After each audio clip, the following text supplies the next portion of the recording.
എല്ലാവർക്കും എൻ്റെ സ്നേഹവന്ദനം. ഇങ്ങനെയൊരു കൂടിവരവ് എൻ്റെ ഒരു ആദ്യത്തെ അനുഭവമാണ്. ഈ നിയമസഭാ മന്ദിരത്തിൻ്റെ ഈ അങ്കണത്തിൽ ഇതുപോലെ ഒരു വേദിയിൽ നിൽക്കുന്നത് ആദ്യമാണ്. കഥ പറയും പാട്ടുകൾ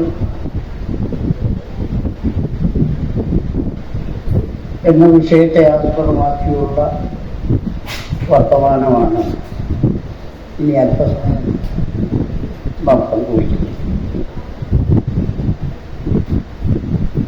പഴഞ്ചൊല്ല്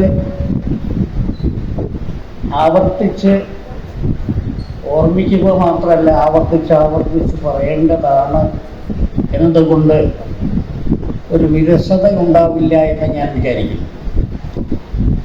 നിങ്ങളിതിനു മുൻപ് പലവട്ടം കേട്ടിട്ടുള്ളതാവാം. അപ്പം അങ്ങനെ ഒരു പഴഞ്ചൊല്ലിൽ നിന്ന് തുടങ്ങാമെന്നാണ് ഞാൻ വിചാരിക്കുന്നത്.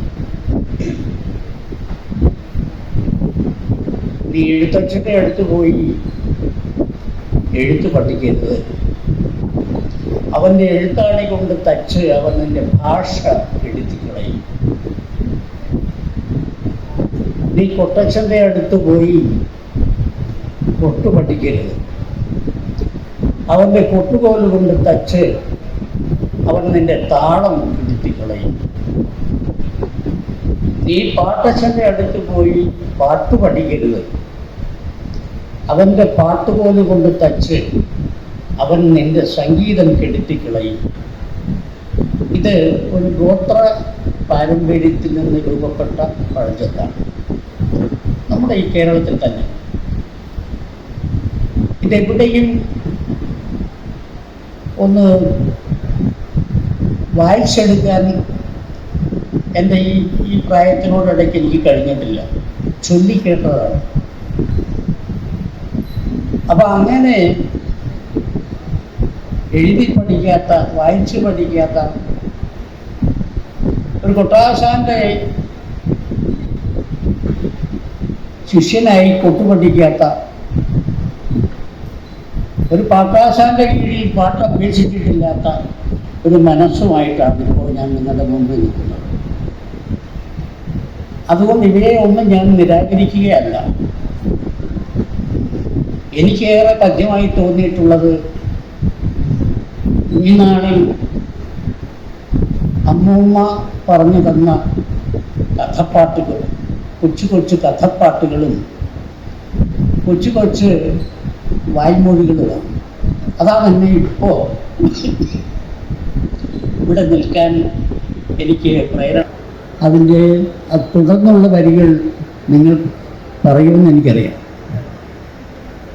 ഈ കഥപ്പാട്ട് കേട്ടിട്ടില്ലാത്തവരായിട്ട് ആരും ഉണ്ടാവില്ല. അന്ന് അമ്മൂമ്മ പറഞ്ഞത് ഇങ്ങനെയാണ്.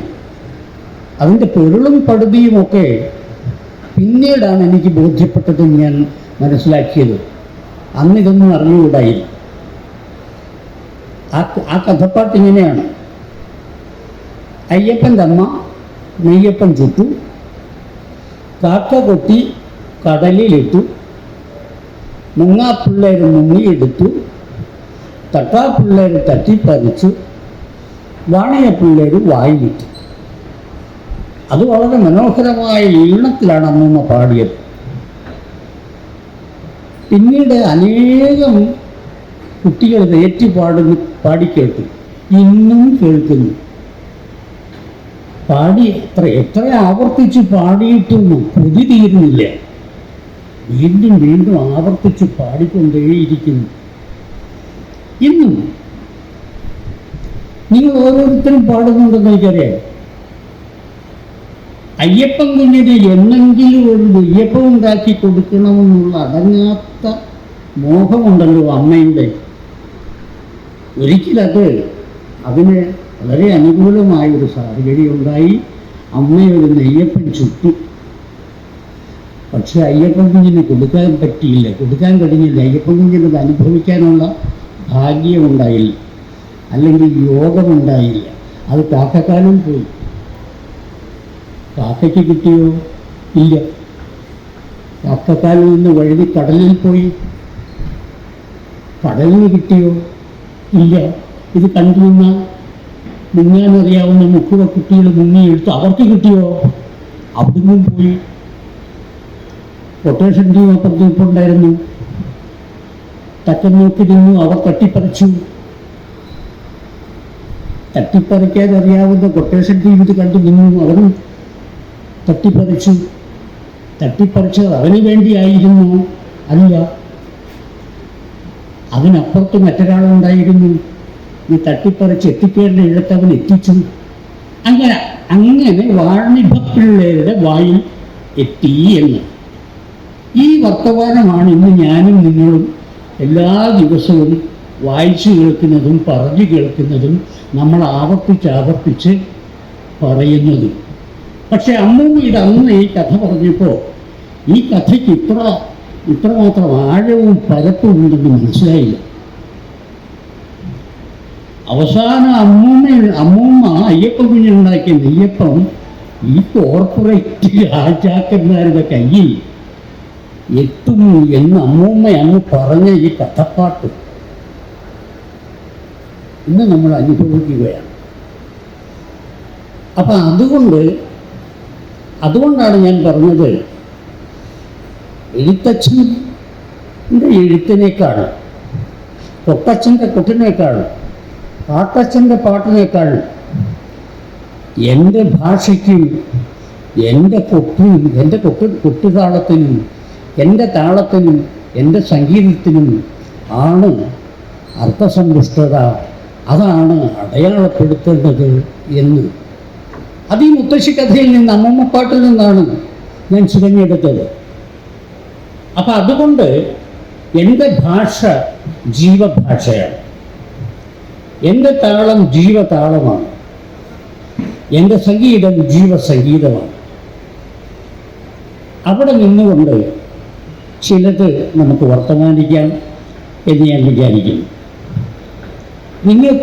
നമുക്കെല്ലാവർക്കും പരിചിതമായ ഒരു കഥപ്പാട്ടിൽ നിന്ന് ചില വരികൾ ഒന്ന് ഓർമ്മിപ്പിക്കുകയാണ്. കാക്കനാർപ്പാട്ടിൻ്റെ 2 വരികളെങ്കിലും പരിചയമില്ലാത്തവർ, കേട്ടിട്ടില്ലാത്തവർ ഇവിടെ ആരും ഉണ്ടാവില്ല. അതിൽ ആദിയും അന്തവുമില്ലാത്ത ഒരവസ്ഥയെക്കുറിച്ച് പാടിത്തുടങ്ങുന്നൊരു ഭാഗമുണ്ട്. അനേകം കഥപ്പാട്ടുകളുടെ ഒരു സമാഹാരമാണ് പാക്കനാർ കഥപ്പാട്ട്. അനവധി കഥകളുടെ ഒരു സമാഹാരം. അതിൽ ഇങ്ങനെ ഒരു കഥപ്പാട്ടുണ്ട്. ആദിയില്ലല്ലോ ഒലന്തമില്ലല്ലോ ഒലക്കാലം പോയായുധത്തിൽ, ആദിയില്ലല്ലോ ഒലന്തമില്ലല്ലോ ഒലക്കാലം പോയായുധത്തിൽ. ഇതാണ് ആദ്യത്തെ വരി. അതിൽ 5 പദങ്ങളേ ഉള്ളൂ.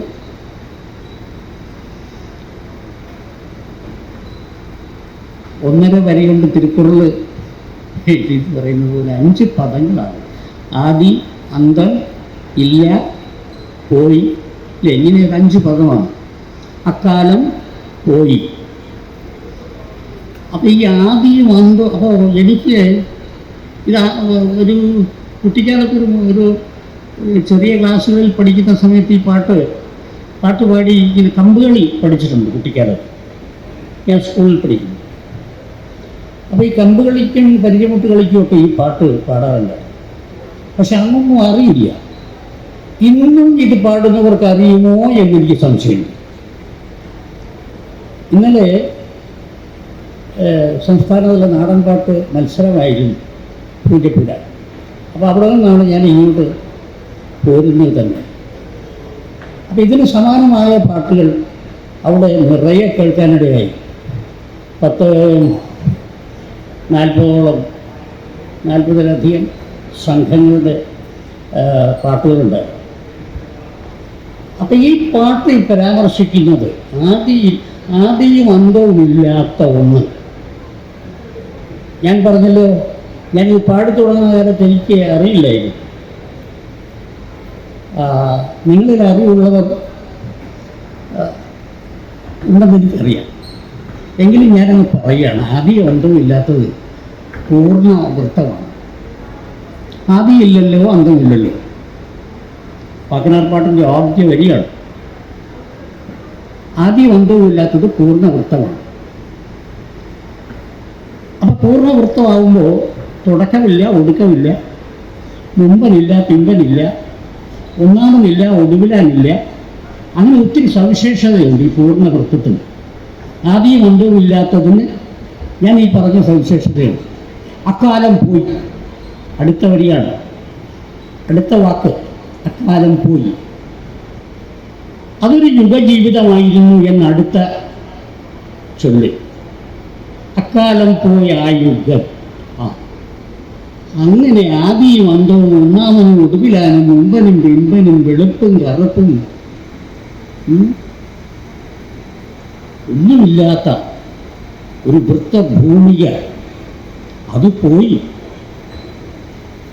ഇത് കണ്ടുപിടിക്കാൻ എനിക്ക് ഒത്തിരി കാലം വേണ്ടി വന്നു.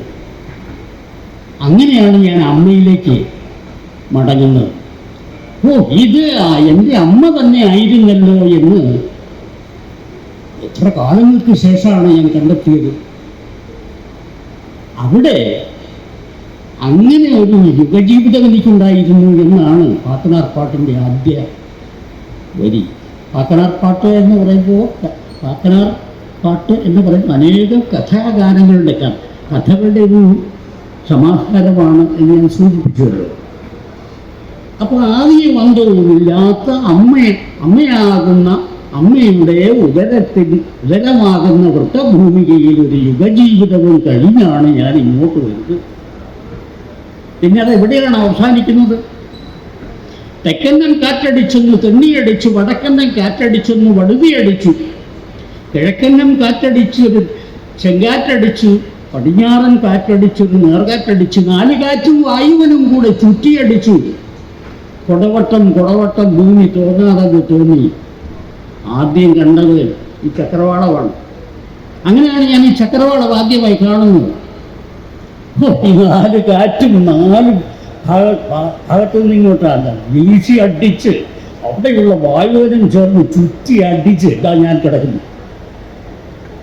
ഞാനിങ്ങെത്തി. ഈ കുടവട്ടം ഭൂമിയിലോട്ട് ഞാനീ വന്നു. ഇത് പാക്കനാർപ്പാട്ടിൻ്റെ രണ്ട് വരികളാണ് ഞാനിപ്പോൾ പറഞ്ഞത്. അമ്മൂമ്മ കഥയിൽ നിന്ന് പാക്കനാർപ്പാട്ടിൻ്റെ പ്രാരംഭ വരിയിലേക്കാണ് എത്തിയത്. ഇങ്ങനെ എത്രയെത്ര പാട്ടുകളാണ് നാട്ടോടെ ചെന്ന് പകർന്നും ചോർന്നും അമ്മ വഴിയിലൂടെയും അച്ഛൻ വഴിയിലൂടെയും നമ്മുടെ സാമൂഹ്യ വഴിത്താരകളിലൂടെയും തിരിച്ചറിയാൻ കഴിഞ്ഞത്, കണ്ടെത്താൻ കഴിഞ്ഞത് എന്നതാണ്. അവയിൽ അങ്ങനെയുള്ള ചില കഥപ്പാട്ടിൻ്റെ വരികൾ ഒന്ന് പരതി പോവുക മാത്രമാണ് ഇപ്പോൾ ഞാൻ ഉദ്ദേശിക്കുന്നത്. ഒരു കൂട്ടം സസ്യം ഇങ്ങനെ വളർന്നു വന്നു. അന്നോളം കണ്ടിട്ടില്ലാത്ത ഒരു കൂട്ടം സസ്യം. ഇത് പാട്ടാണ്, പക്ഷെ എവിടെയും ഈ പാട്ട് തേടിപ്പോയാൽ നിങ്ങൾക്ക് കണ്ടു കിട്ടാൻ പ്രയാസം. ഒരു പാട്ടുപുസ്തകത്തിലും ഒരു കവിതാ സമാഹാരത്തിലും ഉള്ള പാട്ടല്ല ഇത്. അപ്പം ഈ കൂടി വളർന്നു നിൽക്കുന്ന ഈ സസ്യം കണ്ടിട്ട് അന്നോളം കണ്ടിട്ടില്ലാത്ത ഒരു കൂട്ടം സസ്യം, നല്ല മനോഹരമായ സസ്യം. അത് വള്ളത്തിൻ്റെ മകള് ഒരു കൊച്ചു പെണ്ണുണ്ട്. അവളെ കല്യാണമൊന്നും കഴിച്ചതല്ല, കല്യാണപ്രായമൊക്കെ ആയി നിൽക്കുന്ന ഒരു പെണ്ണാണ്. കുഞ്ഞിക്കുളിരി എന്നാണ് അവളുടെ പേര്. കുഞ്ഞിക്കുളിരി ഇത് കണ്ടു. കുഞ്ഞിക്കുളിരിയാണ് ഇത് ആദ്യമായിട്ട് കാണുന്നത്. കണ്ടിട്ട് അച്ഛനോട് പറഞ്ഞു, അച്ഛാ ഇത് കണ്ടോ, നമ്മുടെ ഈ ആൽമരച്ചോട്ടിലൊരു കുറച്ച് സസ്യം എഴുതുന്നത്. ഇതിനു മുമ്പ് നമ്മളിത് കണ്ടിട്ടില്ലല്ലോ. അച്ഛനെ നോക്കിയപ്പോൾ ശരിയാ, അങ്ങനെ ഒരു സംഭവം കണ്ടിട്ടില്ല. ഇവരൊരു അരുവിയുടെ തീരത്താണ് താമസിക്കുന്നത്, കണ്ടിട്ടില്ല. അപ്പോൾ വളരെ നല്ല ഫലഭൂയിഷ്ടമായൊരു ഭൂമിയിലാണ് ഇവരുടെ താമസം. അപ്പം ഇവരിതിനെ പോറ്റി വളർത്തി. ഇത് വലുതായി, തണ്ടുരുണ്ട്, ഇല പരന്നു, അതിൻ്റെ കൊതുമ്പായി, കുല വിരിഞ്ഞു, കതിരെ വഴങ്ങി. അങ്ങനെ ഇത് കൂട്ടമായി അങ്ങനെ കതിര് വഴങ്ങി നിൽക്കുമ്പോൾ നാട്ടുപ്രമാണിമാരിത് കണ്ടു, കരനാഥന്മാർ കണ്ടു, കരക്കാണികൾ കണ്ടു. അപ്പോൾ വള്ളവരോട് ചോദിച്ചു, എന്താ ഇത്? എനിക്കറിയില്ല, ഇങ്ങനെ ഇവിടെ ഇങ്ങനൊരു സസ്യം കണ്ടു, ഞങ്ങളത് നശിപ്പിക്കാതെ അത് പോറ്റി വളർത്തി, അത് വലുതായപ്പോൾ ഇത് ഇങ്ങനെ ഒരു ധാന്യം, ഒരു കായ ഉണ്ടായില്ല, വളരെ മനോഹരമാണ്. അപ്പം നെല്ല് ഇങ്ങനെ കൊല മറിഞ്ഞ് നിൽക്കുന്നു. അതിനകത്ത് എത്ര മനോഹരമായിട്ടാണ് ഈ പാട്ട് പറഞ്ഞിരിക്കുന്നത്.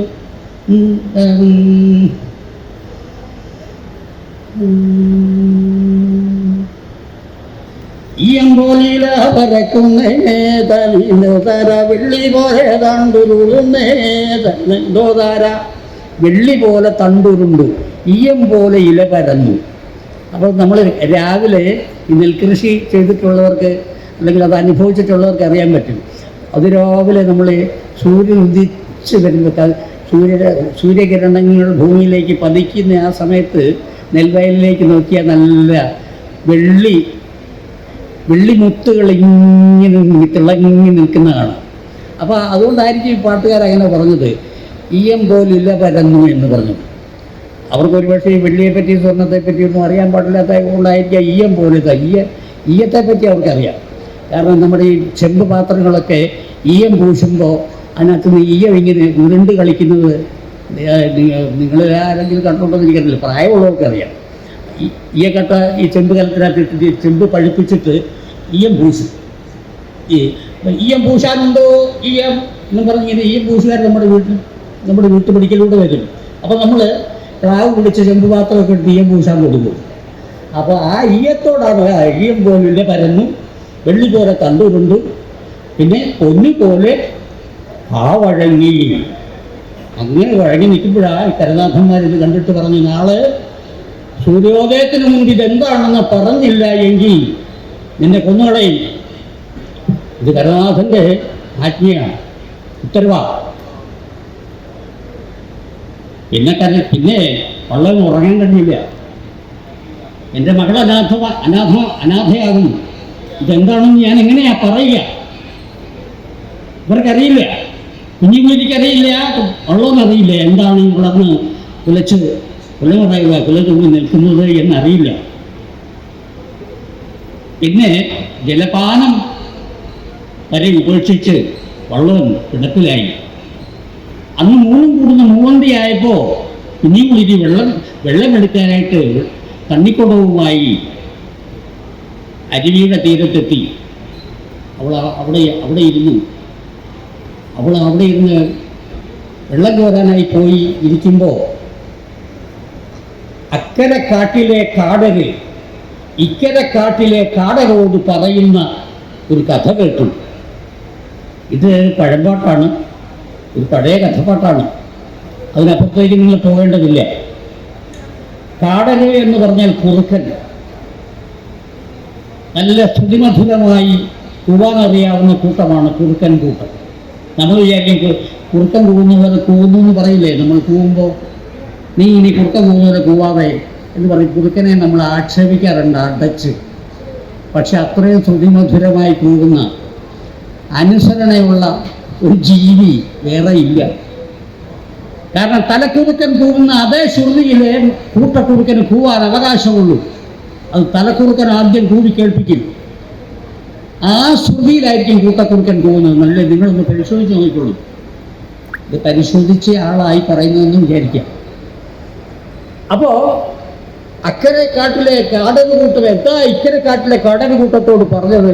നാളെ നമുക്കൊരു തീപതമുണ്ടെന്നേ തീനെന്തോ ധാര. നാളെ നമുക്കൊരു തീമ്പതം ഉണ്ടെന്ന്. തീമ്പതം എന്ന് പറഞ്ഞാൽ ഒരു മിഷ്ടാന സദ്യ, നല്ല ഭക്ഷണം. നമുക്ക് കൊതി തീരെ ആവോളം കഴിക്കാം. നാളെ നല്ല സ്വാദിഷ്ടമായൊരു സദ്യ നാളെ നമുക്കുണ്ണാം. എന്താണ് ആ സദ്യ? വള്ളത്തിൻ്റെ മുറ്റത്ത് ഒരു കൂട്ടം സസ്യം വളർന്ന് കുലച്ചു നിൽക്കുന്നു. അതെന്താണെന്ന് അവർക്കറിയില്ല, അത് നമുക്കല്ലേ അറിയൂ.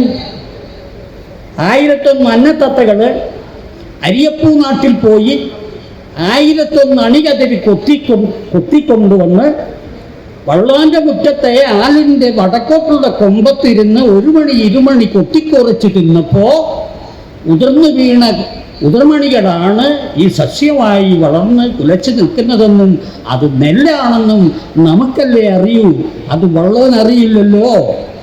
അതുകൊണ്ട് നാളെ രാവിലെ കരനാഥന്മാർ വരുമ്പോൾ ഇവൻ എന്തു പറയും? ഇവന് പറയാൻ അറിയില്ലല്ലോ. അവനെ കൊല്ലും. കൊന്നു കഴിഞ്ഞാലോ അവരുടെ സമ്പ്രദായം അനുസരിച്ച് കാട്ടിലേക്ക് വലിച്ചെറിയും.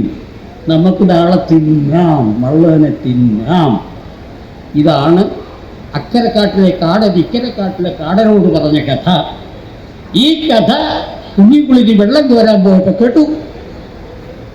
അവൾ വെള്ളവുമായി ഓടി വീട്ടിലെത്തി അച്ഛനോട് പറഞ്ഞു, അച്ഛനിങ്ങനെ പട്ടിണി കിടക്കൊന്നും വേണ്ട, അച്ഛനെ ഭക്ഷണം കഴിക്കാം, കഞ്ഞി കുടിക്കും. വാ എൻ്റെ കുഞ്ഞെ, നിനക്ക് നാളെ അച്ഛനില്ലാതെയാവും, നീ ഒറ്റപ്പെടും, നീ അനാഥയാവും. എൻ്റെ ജീവൻ നാളെ സൂര്യോദയം വരെ ഉള്ളൂ, എനിക്ക് ആയസുള്ളൂ. ഇല്ലച്ചാ, അതെന്താണെന്ന് ഞാൻ അറിഞ്ഞു, എനിക്കറിയാം. കഥ പറഞ്ഞ് അക്കരെ കാട്ടിലെ കാടന് പറഞ്ഞ കഥ അച്ഛനെ പറഞ്ഞ് കേൾപ്പിച്ചു കുഞ്ഞുകുളിരി. പിറ്റേന്ന് കരുനാഥന്മാർ വന്നപ്പോൾ ഈ കഥ പറഞ്ഞ് അവൻ രക്ഷപ്പെട്ടു. ഇതൊരു ചെറിയ കഥയല്ല. നെല്ലുണ്ടാവട്ടെ ഉണ്ടാവാതിരിക്കട്ടെ, ഇത് കുഞ്ഞിക്കുളിക്ക് മെനഞ്ഞ കഥയല്ലെന്ന് എങ്ങനെ പറയാൻ പറ്റും? ഇങ്ങനെയാ നെല്ലുണ്ടായതെന്ന് നമ്മൾ വിശ്വസിക്കണം. അയ്യത്തൊന്ന് ഇത് ഈ പാട്ട് കേട്ടിട്ടുള്ളവർ ഉണ്ടെങ്കിൽ ഇത് ചേർന്ന് പാടിയാലും കുഴപ്പമില്ല. അയ്യത്തൊന്നത്തമാരെ ഈ അമ്മമാരൊക്കെ പാടുമ്പോൾ ഇങ്ങനെ ഈ തൊണ്ട കൊണ്ടാകും പാടുന്നു. അങ്ങനെ പാടി കേട്ട് അത് ശീലമായിപ്പോയി. അയിരത്തൊന്നത്തമാരെ തിനെന്തോതാര, അയിരത്തൊന്നത്തമാരെ തിനെന്തോതാര. വലിയ അമ്മച്ചിമാർക്കല്ലേ ഇത് പാടി പഠിപ്പിക്കാൻ പറ്റും. അയിരത്തൊന്നാളികധീരേ തിനെന്തോതാര, അയിരത്തൊന്നാളികധീരേ തിനെന്തോതാര. ഇതാണ് നമ്മുടെ ഉള്ളിലേക്ക് തറയ്ക്കുന്ന കഥപ്പാട്. അങ്ങനെ തറച്ച കഥയാണ് ഞാനിത് പറഞ്ഞത്. അങ്ങനെ കുഞ്ഞിക്കുളി ആദ്യമായി ഉണ്ടാക്കിയ കഥയാണ് നെല്ലിൻ്റെ കഥ. കാരണം അവിടെ അനാഥത്വം, അച്ഛൻ്റെ ജീവനെ നിലനിർത്തേണ്ട ബാധ്യത, അച്ഛനെ രക്ഷിക്കേണ്ട ബാധ്യതയും അവിടെ അനാഥത്വത്തിന് ഉത്തരവും കണ്ടെത്തേണ്ട ബാധ്യത, നിർബന്ധം കുഞ്ഞിക്കുളിയുടേതാണ്. അപ്പോൾ കുഞ്ഞിക്കുളിക്ക് കഥ ഉണ്ടാക്കാതിരിക്കാൻ പറ്റില്ല. അങ്ങനെ കുഞ്ഞിക്കുളിയും കഥയുണ്ടാക്കി, നെല്ലിൻ്റെ കഥ. ഇത് വളരെ ദൈർഘ്യമുള്ള ഒരു കഥാഗാനമാണ്. ഈ കേരളത്തിൽ നെല്ലെങ്ങനെ ഉണ്ടായി എന്ന് പറയുന്ന കഥ. ഇത് ഈ പറയ സമുദായത്തിൽപ്പെട്ട ആളുകളാണ് ഈ പാട്ട് പാടി അയലേലകളിൽ പണിയെടുത്തിരുന്നത്. ഈ നെല്ലിൻ്റെ കഥപ്പാട്ട് പാടി പണിയെടുത്തിരുന്നത് അവരാണ്. പിന്നെ തെക്കൻ കേരളത്തെ സംബന്ധിച്ചും വടക്കൻ കേരളത്തെ സംബന്ധിച്ചും എണ്ണിയാൽ ഒടുങ്ങാത്ത വണ്ണം പാടിയാലും പറഞ്ഞാലും തീരാത്ത വണ്ണം വായ്മൊഴി പാട്ടുകൾ, കഥപ്പാട്ടുകൾ നിരവധി അനവധിയാണ്.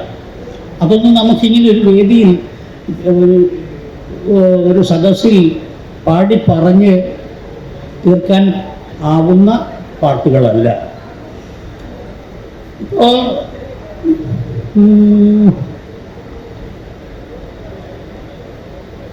ഇപ്പോൾ സിനിമയിലൂടെയും അല്ലാതെയുള്ള സാംസ്കാരിക വേദികളിലൊക്കെ നമ്മൾ കേട്ടിട്ടുള്ള പാട്ടാണ് ഈ അപ്പാ നമ്മുടെ കുമ്പളത്തൈ എന്ന് പറയുന്ന പാട്ട്. ആ പാട്ട് ഞാൻ ആദ്യമായി പാടിയത് എനിക്ക് തോന്നുന്നത് നമ്മുടെ ജയരാജ് സാറിൻ്റെ ഏതോ ഒരു സിനിമയ്ക്കാണ് ഞാൻ അത് ആദ്യമായി പാടുന്നത്. പക്ഷെ അതിൽ പാടിയിരിക്കുന്നത് എൻ്റെ ഒരു സംഗീതത്തിലാണ്. പക്ഷെ ആ പാട്ട് കിടക്കുന്നത് അപ്പാ നമ്മുടെ കുമ്പളത്തൈ അമ്മേ നമ്മുടെ ജീരകത്തൈ, ഇങ്ങനെ താളാത്മകമായി പറഞ്ഞു പോകുന്നൊരു പാട്ടാണത്. പക്ഷെ അത് ഉറുമിയിലും ആദ്യമായി ജയരാജ സാറിൻ്റെ സിനിമയിലാണ് വരുന്നത്. അത് കഴിഞ്ഞിട്ട് പിന്നെ അത് ഉറുമിയിലോ ഒക്കെ വന്നെന്ന് എനിക്ക് തോന്നുന്നു. പിന്നെ വേറെ ഏതോ സിനിമയിലൊക്കെ വന്നു. ഞാനങ്ങനെ അധികം സിനിമ കാണുന്ന ആളല്ലാത്തത് കൊണ്ട് അതൊന്നും ഓർമ്മ നിൽക്കില്ല. അപ്പാ അത് കേട്ടിട്ടുണ്ടാവും ഇല്ലേ? അപ്പാ നമ്മുടെ കുമ്പള അമ്മേ നമ്മടെ ചിരകത്തൈ അപ്പാ നമ്മുടെ ഈ സംഗീതം ഞാൻ കൊടുത്താണ്. അപ്പാ നമ്മുടെ കുമ്പളത്തൈ അമ്മേ നമ്മുടെ ജീരകത്തൈ അല്ല ചീരകത്തൈ കുമ്പളം പൂത്തതും കായ പറിച്ചതും കുമ്പളം പൂത്തതും കായ പറിച്ചതും കറിക്കരിഞ്ഞതും നീ അറിഞ്ഞോ കുഞ്ഞാളി നീ അറിഞ്ഞോ കുഞ്ഞാളി നീ അറിഞ്ഞോ കറുത്ത പെണ്ണെ കുഞ്ഞാളി നീ അറിഞ്ഞോ കറുത്ത പെണ്ണെ. 4 വരിയല്ലേ ഉള്ളൂ. ചെറിയ കഥയാണ് അതിനകത്ത് ആ 4 വരിയിലുള്ളത്. അപ്പാ നമ്മുടെ കുമ്പളത്തൈ അമ്മേ നമ്മുടെ ചിരകത്തൈ കുമ്പളം പൂത്തതും കായ പറിച്ചു. കുമ്പളം പൂത്തു, കായ പറിച്ചു, കറിക്കരിഞ്ഞു. ഇതൊന്നും കുഞ്ഞാളി അറിഞ്ഞില്ല, കുഞ്ഞാളിയുടെ അച്ഛനും അറിഞ്ഞില്ല, അമ്മയും അറിഞ്ഞില്ല. ഇതൊക്കെ സംഭവമൊക്കെ നടന്നു. ഈ കൊച്ചു കഥയാ. അമ്മൂപ്പാട്ടിൽ അയ്യപ്പൻ കുഞ്ഞിനെ ഉണ്ടാക്കുന്ന അയ്യപ്പത്തിൻ്റെ കഥയിൽ നിന്നല്ലേ നമ്മളിങ്ങോട്ട് പോകുന്നത്. അന്നും ഇന്നും ഇങ്ങനെയൊക്കെ തന്നെ. ഇന്നും അതിനൊട്ടും കുറവില്ല. കുമ്പളം പൂക്കും, കായ പറിക്കും, അതരിയും, കറി വയ്ക്കും, കൂട്ടും ഒക്കെ ചെയ്യും. ഇതൊന്നും നമ്മൾ അറിയില്ല. അപ്പൊ ഇതൊരു രാഷ്ട്രീയ കഥയാണ്. അപ്പൊ ആദ്യം നമ്മളത് സാമ്പത്തിക കഥാഗാനമാണ്, കഥാഗാനത്തിൽ നിന്നാണ് തുടങ്ങിയതെങ്കിൽ പിന്നീട് നമ്മൾ ഇങ്ങോട്ട് വിശകലനം ചെയ്ത ഓരോ കഥപ്പാട്ടുകളും അതിവിശാലവും വിപുലവുമായ രാഷ്ട്രീയ രാഷ്ട്രീയ ചരിത്ര കഥകളാണ്. സാമ്പത്തിക, സാമൂഹ്യ, സാംസ്കാരിക, രാഷ്ട്രീയ വിശകലന കഥാഭാഗങ്ങളാണ് നമ്മൾ ഇത്രയും സമയം പാടി പകർന്നുകൊണ്ടിരുന്നത്. അതുകൊണ്ടാണ് ആദിവാസി ഗോത്ര പാരമ്പര്യം നമ്മളോട് പറഞ്ഞത് ഈ പഴഞ്ചൊല്ല് വല്ലപ്പോഴും നേരം കിട്ടുമ്പോൾ ഒന്ന് പറയാൻ, ഒന്ന് ഓർമ്മിക്കാൻ ശ്രമിക്കണം. നീ എഴുത്തച്ഛൻ്റെ പിന്നാലെ പോകുമ്പോൾ നിന്റെ ഭാഷ നീ ഒന്ന് പരതി നോക്കണം. നിങ്ങൾക്ക് അന്യോന്യം അറിയാൻ, നിന്റെ സഹജീവികളെ തൊട്ടറിയാൻ, നിന്റെ ജീവഭൂമികയെ തിരിച്ചറിയാൻ കഴിയുന്ന ഒരു ജീവഭാഷ നിനക്കുണ്ടായിരുന്നു. ഞാൻ അനുഭവിച്ചിട്ടുണ്ട്, ഞാൻ കണ്ടിട്ടുണ്ട്. കാട്ടാന കൂട്ടം കൂടി അമ്മയും കുഞ്ഞുങ്ങളും മാത്രമുള്ള കുടിലിലേക്ക് ആതിരാ നേരത്ത് കൂട്ടം കൂടി വന്ന കാട്ടാനയോട് മണ്ണെണ്ണ വിളക്ക് കത്തിച്ച് മണ്ണെണ്ണ വിളക്കിൻ്റെ വെളിച്ചത്തിൽ കുഞ്ഞുങ്ങളെ കൂട്ടിപ്പിടിച്ചുകൊണ്ട് നിങ്ങൾക്ക് എന്താ വേണ്ടെന്ന് വെച്ചാൽ എടുത്ത് പൊയ്ക്കോളണം, ഞങ്ങളെ ഉപദ്രവിക്കരുത്, നിങ്ങളെ പേടിപ്പിക്കരുത്, ഇവിടെ ആരുമില്ല, കുഞ്ഞുങ്ങളുടെ അച്ഛനില്ല ഇവിടെ എന്ന് പറഞ്ഞ വായ്മൊഴി കേട്ട് മടങ്ങിപ്പോയ കാട്ടാനക്കൂട്ടത്തിൻ്റെ നേർക്കാഴ്ച കഥ ഞാൻ കേട്ടിട്ടുണ്ട്. എൻ്റെ അയൽപക്കത്തു നിന്ന് ഞാൻ കേട്ടിട്ടുണ്ട്. എൻ്റെ അമ്മയുടെയും അച്ഛൻ്റെയും വലിയച്ഛൻ്റെയും ജീവിതത്തിൽ നിന്ന് എനിക്ക് കാണാൻ കഴിഞ്ഞിട്ടുണ്ട്. നല്ല വെയിലും വെട്ടവും വെളിച്ചവും ഉള്ള നേരത്ത് അച്ഛൻ വിയർത്ത് കുളിച്ചോടി വന്നിട്ട് പറയാറുണ്ട്, അച്ഛേ എന്തെങ്കിലും തുണി അലക്കി വിരിച്ചിട്ടുണ്ടെങ്കിൽ എടുത്ത് ആ ഭാഗത്ത് പിള്ളേരോട് പറ, കന്നുകാലി അഴിച്ചു കെട്ടാൻ പറയൂ. ഇപ്പോൾ വലിയ കൊടുങ്കാറ്റും മഴയും വരും, വലിയ പേമാരിയും കൊടുങ്കാറ്റും ഇപ്പോൾ ഉണ്ടാകും. അപ്പോൾ ആ അമ്മയ്ക്ക് തോന്നി തന്നെ ഇങ്ങേർക്ക് ഭ്രാന്താണ്. അപ്പോൾ നല്ല വെട്ടം വിളിച്ചുകൊണ്ട് വന്നിട്ട് അച്ഛൻ ഓടി വന്ന് പറയുന്നത്, അരമണിക്കൂർ കഴിഞ്ഞ് എൻ്റെ കൊടുക്കാറ്റും പേമാരിയും വന്നിരിക്കും. അച്ഛൻ ഇത് പറയാനുള്ള അറിവ് എവിടുന്നാണ്? അന്ന് കാലാവസ്ഥാ നിരീക്ഷണം കേന്ദ്രമൊന്നുമില്ലല്ലോ. ഞങ്ങൾ ഇടുക്കിക്കാരാണ്. ഞാൻ ഉടുമ്പൻചോല വനാന്തരത്തിൽ താമസിച്ച ആളാണ്. അച്ഛൻ്റെയും അമ്മയുടെയും കൂടെ ഒരു 3:30-4 മണി വരെ നമുക്ക് തറയിൽ ഇരിക്കാൻ പറ്റുള്ളൂ. അത് കഴിഞ്ഞാൽ മരത്തേക്കാണ്. മരത്തിൻ്റെ മണ്ടയ്ക്ക് 2 വീടാണ്. ഒന്ന് തറയിൽ ഒരു വീട്, ഒന്ന് മരത്തിൻ്റെ മുകളിൽ ഒരു വീട്. 2 വീടാണ്. 4 മണിയാകുമ്പോൾ മുകളിൽ കയറണം. പിന്നെ കാലത്തെ താഴെ ഇറങ്ങാൻ പറ്റുള്ളൂ. അപ്പം ഇതൊക്കെ അനുഭവ കഥയാണ്. ഇതൊക്കെ പാട്ടുകളാണ്. അങ്ങനെ പാടി പറയുന്നൊരു ശീലമായിപ്പോയി. അപ്പം അച്ഛനത് എങ്ങനെയാ പറയുക? അച്ഛൻ മേലപ്പുറത്ത് നിന്നപ്പോൾ അങ്ങ് ദൂരത്ത് മലമുകളിൽ പുൽമേടുകളിൽ ആന, തള്ളയാനയും തന്തയാനയും, അത് കൊമ്പനും പിടിയും കുട്ടിയാനകളെയും കൊണ്ട് പുൽമേടുകളിൽ കയറി മണ്ണ് വാരി കളിക്കുന്ന കാഴ്ച കണ്ടിട്ടാണ് അച്ഛനിത് പറയുന്നത്. അത് നമ്മളെക്കാൾ വിവരമുണ്ട് അവർക്ക്. എന്താണെന്നറിയോ? ഉടനെ ഒടുങ്കാറ്റും പേമാരിയും ഉണ്ടാവും. കാട്ടിൽ നിന്നാൽ വൃക്ഷങ്ങൾ കടപുഴകി വീഴും, മരച്ചില്ലകൾ ഒടിഞ്ഞ് അപകടമുണ്ടാകും. അതുകൊണ്ട് കുഞ്ഞുങ്ങളുമായിട്ട് മലമുകളിൽ കയറിക്കൊള്ളാൻ അവർ സിഗ്നൽ കൊടുക്കും. അങ്ങനെയാണ് ആന കൂട്ടമായി കുഞ്ഞുങ്ങളോടൊപ്പം മലമുകളിൽ കയറി കളിക്കുന്നത്. ഇത് കണ്ടിട്ടാണ് അച്ഛൻ എന്ന് പറയുന്നത്. അച്ഛനത് കണ്ടാൽ മനസ്സിലാകും ഇപ്പോൾ വലിയ കാറ്റും മഴയും ഉണ്ടാകും. അതുകൊണ്ടാണ് ആന മലമുകളിൽ കയറിയത് എന്ന ജീവിത പാഠം അച്ഛനറിയാം. അതുകൊണ്ടാണ് വന്ന് പറയുന്നത്, പെട്ടെന്ന് റെഡിയായിക്കോ, മഴയും കാറ്റ് വരും, ഉടനെ വരും. ഇത് എഴുത്താച്ചാൻ പഠിപ്പിക്കുന്ന അറിവല്ല. അത് മണ്ണറിവാണ്. മണ്ണറിവ്, മഴയറിവ്, പുഴയറിവ്, പൂവറിവ്, കാടറിവ്, കടലറിവ്, ഇതൊന്നും എഴുത്താശാനിൽ നിന്ന് കിട്ടുന്ന അറിവുകളല്ല. അതുകൊണ്ട് ഇത്തരം അറിവിൻ്റെ പാഠശാല എന്ന് പറയുന്നത് ഈ പ്രകൃതിയാണ്, ഈ പ്രപഞ്ചമാണ്. അപ്പം അതുകൊണ്ട് ഈ ജീവരാശികളോടൊപ്പം ജീവിക്കുന്ന, അല്ലെങ്കിൽ ഇതിൻ്റെ അംശമായി തീർന്നിരിക്കുന്ന, ഇതിൻ്റെ ഭാഗമായിരിക്കുന്ന നിങ്ങൾക്ക് അന്യോന്യം സംവദിക്കാൻ കഴിയുന്ന ഒരു ഭാഷയുണ്ട്. ആ ഭാഷയുടെ പേരാണ് ജീവഭാഷ. അത് മറന്നുപോയി. അത് മറന്നു പോകരുത് എന്ന ഓർമ്മിപ്പിക്കലാണ്. നീ എഴുത്തച്ഛൻ്റെ അടുത്ത് പോയി എഴുത്ത് പഠിക്കുമ്പോൾ നിന്റെ ഭാഷ നിനക്ക് കൈമോശം വരരുത്. എന്നെയും നിങ്ങളെ ഇപ്പോൾ ഇവിടെ ഇരുത്തുന്ന ഒരു താളമുണ്ട്. എൻ്റെ താളത്തിലാണിപ്പോൾ നിങ്ങൾ, അല്ലെങ്കിൽ നിങ്ങളുടെ താളത്തിലാണിപ്പോൾ ഞാനിവിടെ നിൽക്കുന്നത്. അല്ലെങ്കിൽ ഇതിൻ്റെ സംഘാടകരിപ്പോൾ ആംബുലൻസ് വിളിക്കേണ്ടി വരും. ചിലപ്പോൾ നേരിയ വേരിയേഷൻ ഉണ്ടാവാം, പക്ഷേ എങ്കിലും താളം ഒന്നാണ്.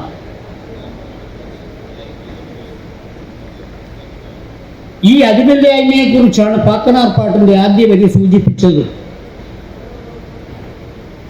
ആദിയില്ലല്ലോ അന്തമില്ലല്ലോ അക്കാലം പോയി എന്ന് പാക്കനാർ പാട്ടിൻ്റെ ആദ്യ വരി പറഞ്ഞതും ഈ നീതിബോധമാണ്. എൻ്റെയും നിങ്ങളുടെയും ജീവതാളം ഒന്നായിരിക്കുന്നു എന്ന നീതിബോധമാണ്. കാലത്ത് കേട്ട ഒരു സംഗീതമാണ്. അത് മറ്റേ ഇദ്ദേഹം പറയുന്ന പോലെ യാരാലാവ എന്ന് പറയുന്ന പോലെയാണ്. വാവാവം വാവാവം വാവാവം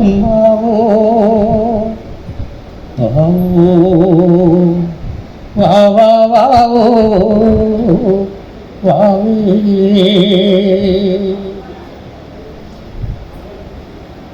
ഇതൊരു അമ്മ മോളി കേട്ട ഒരു താരാട്ടുപാട്ടാണ്.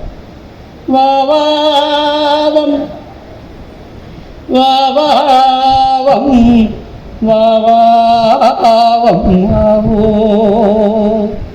വാവോ വാവാവോ വാവേ. ഇതിൻ്റെ കൂടെ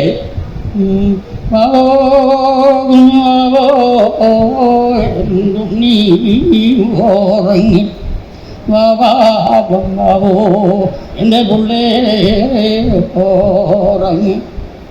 ഇതിന് രണ്ടിനും വളരെ സാമ്യമുണ്ട്. തമ്പൂരാൻ തന്നൂടെ കിന്നാരം കാണ്ട് തേവോ തേവട തേവോ തേവാ. ഇത് തേക്ക് പാട്ടാണ്. തേക്ക് തൊട്ടി കണ്ടിട്ടുണ്ടല്ലോ ഇല്ലേ? പിന്നെ മാധ്യമങ്ങളിലൂടെയെങ്കിലും കാണാൻ കഴിഞ്ഞിട്ടുണ്ട്. ഇത് പാലക്കാട് മേഖലകളിൽ, വടക്കൻ മേഖലകളിൽ ഈ കാർഷിക മേഖലയിൽ ഉപയോഗിക്കുന്ന ഒരു കാർഷിക ഉപകരണമാണ് തേക്ക് തൊട്ടി. ആ തേക്ക് തൊട്ടി ഉപയോഗിച്ച് വെള്ളം തേകുമ്പോൾ പാടുന്ന പാട്ടാണ്. തമ്പൂരാൻ തന്നൂടെ കിന്നാരം കേൾക്കാണ്ട് തേവോ തേവട തേവോ തേവാ. ആ തേവനോട് പറയുന്നതാണ്. അത് കുട്ടനാട്ടിലേക്ക് വരുമ്പോൾ ചക്കേലാടിക്കും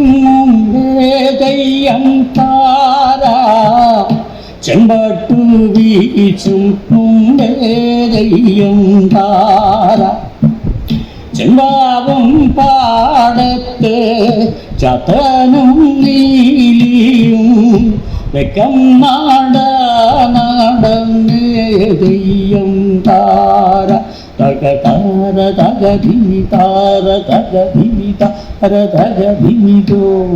ചക്രം ചവിട്ടുന്ന താളമാണ്. നമ്മുടെ ഓരോ അധ്വാനത്തിൻ്റെയും താളത്തിനനുസരിച്ചാണല്ലോ സംഗീതം രൂപപ്പെടുന്നത്. മലമാടമുറിവേദയ്യം താര ചെരിക്കലും മൂടിഞ്ഞേദയ്യം താര മടത്തിലെന്തുണ്ടോ കച്ചി കൂടിക്കാന് ദയ്യം താര. പാട്ടിന്റെ ഒടുവിൽ പറയുന്നുണ്ട് പടടി പാടു പെണ്ണ് ദയ്യം താര തുള്ളടി തുള്ളു പെണ്ണ് ദയ്യം താര പാട്ടും കളിയുമാണ് ദയ്യം താര ഈ ആണ്ടി നമ്മ കോണം ദയ്യം താര തക താര തക ധിമി താര തക ധിമി താര തക ധിമിതോ. ഇത് ചക്രപ്പാട്ടാണ്. ചക്രം ചവിട്ടുന്ന താളമാണ്. ആദ്യം മറ്റേത് തേക്ക് പാട്ട്. തേക്ക് പാട്ടിൻ്റെ താളവും ചക്രപ്പാട്ടിൻ്റെ താളവും രണ്ടും രണ്ടാണ്. ഈ രണ്ട് താളത്തിൻ്റെയും മധ്യത്തിൽ നിന്നുകൊണ്ട് ഈ കവളപ്പാറയിൽ, പുത്തുമലയിൽ, ചൂരൽമലയിൽ ഒക്കെ ഉണ്ടായപ്പോൾ മധ്യകേരളത്തിൽ നിന്നൊരു പാട്ടുകാരൻ അച്ഛൻ്റെ ചുവട് പിടിച്ച് പാടി. മഴ പെയ്യുമ്പോഴേ നമ്മുടെ കുഞ്ഞുങ്ങളെങ്ങനെടി, ഇടിവെട്ടുമ്പോഴേ നമ്മുടെ കുഞ്ഞുങ്ങളെങ്ങനെടി, മഴ പെയ്യുമ്പോഴേ നമ്മുടെ കുഞ്ഞുങ്ങളെങ്ങനെടി, ഇടിവെട്ടുമ്പോഴേ നമ്മുടെ കുഞ്ഞുങ്ങളെങ്ങനെടി, മഴ പെയ്യുമ്പോഴോ നമുക്ക് പുട്ടിൽ ചൂടാലോ, ഇടിവെട്ടുമ്പോഴോ നമുക്ക് പന്തേ പോകാലോ, മടമുറിഞ്ഞാലേ നമ്മുടെ കുഞ്ഞുങ്ങളെങ്ങനെടി, വെള്ളമുടിഞ്ഞാലേ നമ്മുടെ കുഞ്ഞുങ്ങളെങ്ങനെടി, മടമുറിഞ്ഞാലേ നമ്മുടെ കുഞ്ഞുങ്ങളെങ്ങനെടി, വെള്ളമുടിഞ്ഞാലേ നമ്മുടെ കുഞ്ഞുങ്ങളെങ്ങനെടി, മടമുറിഞ്ഞാലോ നമ്മൾ മറുമല കയറും, വെള്ളം മുടിഞ്ഞാലോ നമ്മൾ ചെറുമലേറും, മഴവെള്ളം വന്നാ നമ്മുടെ കുഞ്ഞുങ്ങളെങ്ങനെടി, ചെറുവെള്ളം വന്നാ നമ്മുടെ കുഞ്ഞുങ്ങളെങ്ങനെടി. ആ ചെറുടെ അവിടെ ഡാമിട്ടാൽ മതി. മഴവെള്ളം വന്നാ നമ്മുടെ കുഞ്ഞുങ്ങളെങ്ങനെടി, ചെറുവെള്ളം വന്നാ നമ്മുടെ കുഞ്ഞുങ്ങളെങ്ങനെടി, മലവെള്ളം വന്നാ നമ്മൾ മറുമല കയറും, ചെറവെള്ളം വന്നാ നമ്മൾ ചെറമുകളേറും. ഗരിക്കണ്ടാരോ രരിക്കണ്ടേരോ, ഗരിക്കണ്ടാരോ രരിക്കണ്ടേരോ, ഗരിക്കണ്ടാരോ രരിക്കണ്ടേരോ, ഗരിക്കണ്ടാരോ രരിക്കണ്ടേരോ, ഏരിക്കണ്ടേരോ ഏരിക്കണ്ടേരോ,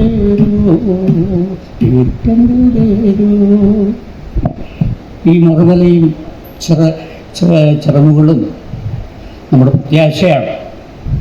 ആ വെള്ളപ്പൂനാട് നമുക്ക് സ്വായത്തമാകട്ടെ എന്ന ആശംസയോടുകൂടി ഈ ധന്യമായ സന്ദർഭത്തിൽ നിങ്ങളോടൊപ്പം കൂടുവാൻ അവസരമുണ്ടായതിൽ എൻ്റെ സംഘാടക സമിതിക്കും ഇവിടെ വന്നുകൊണ്ടിരിക്കുന്ന എല്ലാവർക്കും എൻ്റെ സ്നേഹവന്ദനത്തെ ഒരിക്കൽ കൂടി അറിയിച്ചുകൊണ്ട് എൻ്റെ വാക്കുകൾ ഉപസംഹരിക്കുന്നു. നന്ദി, നമസ്കാരം. നന്ദി സർ.